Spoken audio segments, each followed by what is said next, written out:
Amazon buried a James Bond cinematic universe that would have changed everything. And the reason they killed it is something they never wanted you to know.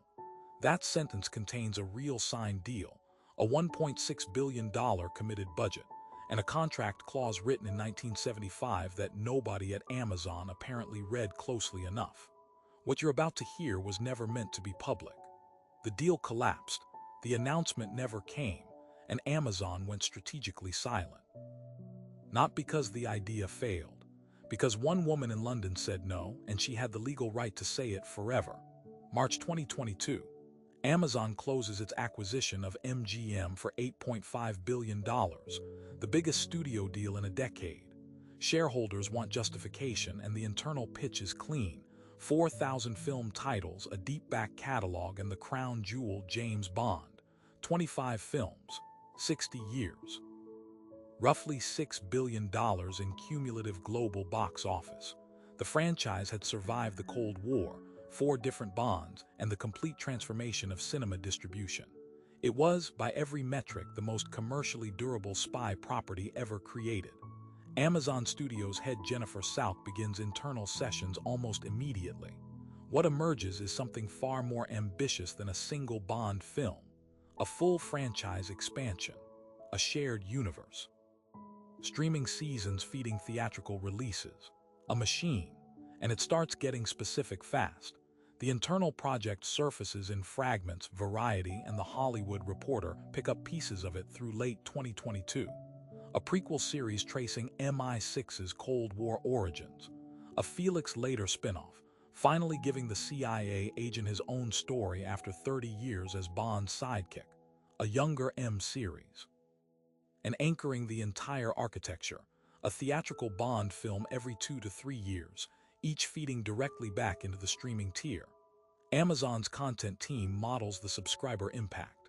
The projections are, internally, staggering. More than 400 million new Prime subscriptions globally over 5 years. Bond wasn't just content. Bond was the justification for the entire $8.5 billion spend. A deal memo is drafted. The committed budget lands at $1.6 billion across 5 years. The number is real. The green light is real. The deal is signed, then it vanishes. By the summer of 2023, Bond is publicly in limbo. No actor named, no director attached, no release window.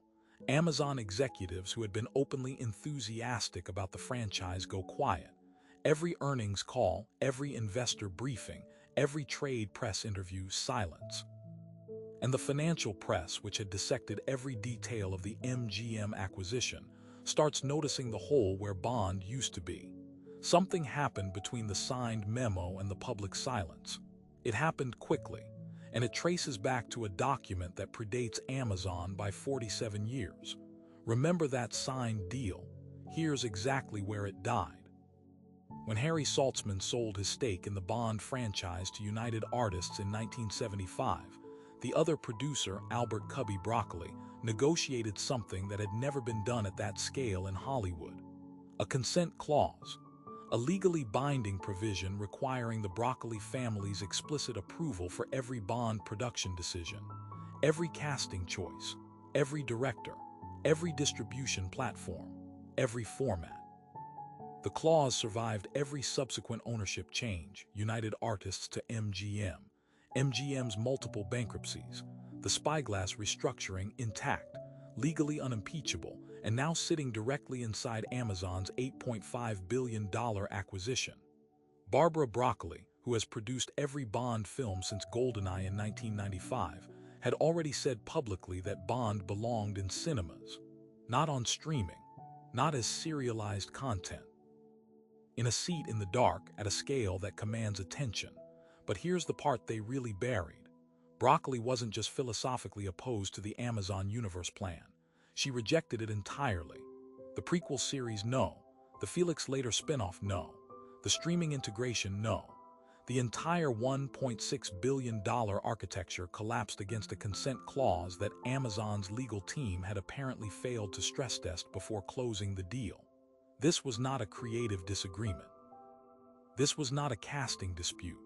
This was a 50-year-old contract provision that one family still controlled.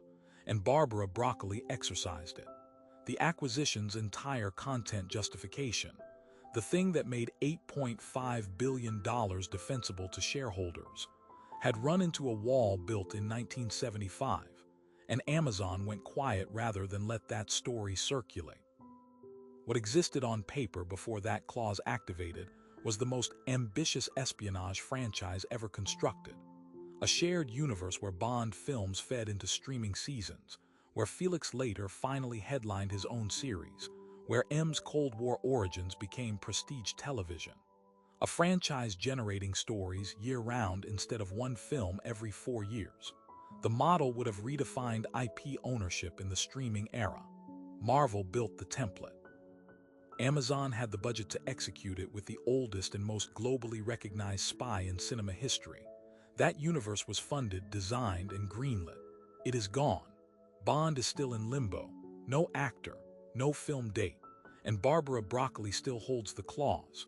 The question nobody in Hollywood will say out loud: what happens to that consent clause when she is no longer there to exercise it? And which studio is already quietly having that conversation?